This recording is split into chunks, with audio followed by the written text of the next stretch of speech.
Julius اور ایتھل Rosenberg کو جاسوسی کے الزام میں سزائے موت دی گئی تو انہوں نے کہا کہ وہ بے گناہ ہیں اور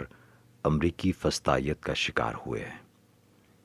فیض نے اسی پس منظر میں یہ نظم کہی جو دہائیوں بعد حالات حاضرہ کے تناظر میں بالکل تازہ معلوم ہوتی ہے اور فسطائیت و جبر کی کسی بھی شکل میں مزاحمت کرنے والوں کی ترجمانی کرتی ہے۔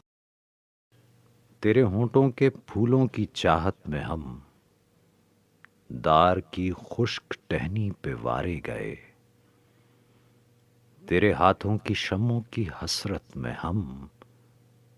نیم تاریک راہوں میں مارے گئے۔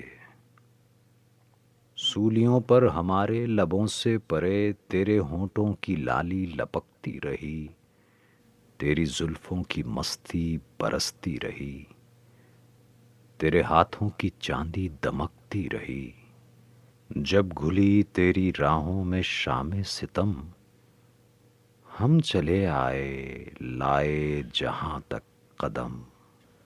لب پہ حرف غزل دل میں قندیل غم، اپنا غم تھا گواہی تیرے حسن کی، دیکھ قائم رہے اس گواہی پہ ہم جو تاریک راہوں میں مارے گئے۔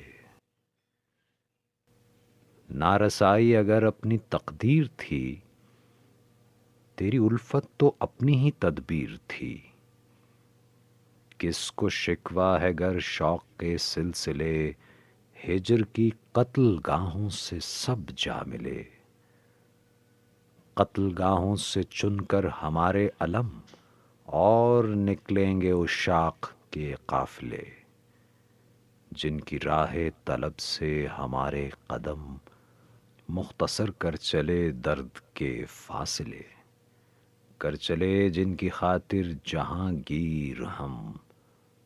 جاں گوا کر تیری دل بری کا بھرم، ہم جو تاریک راہوں میں مارے گئے۔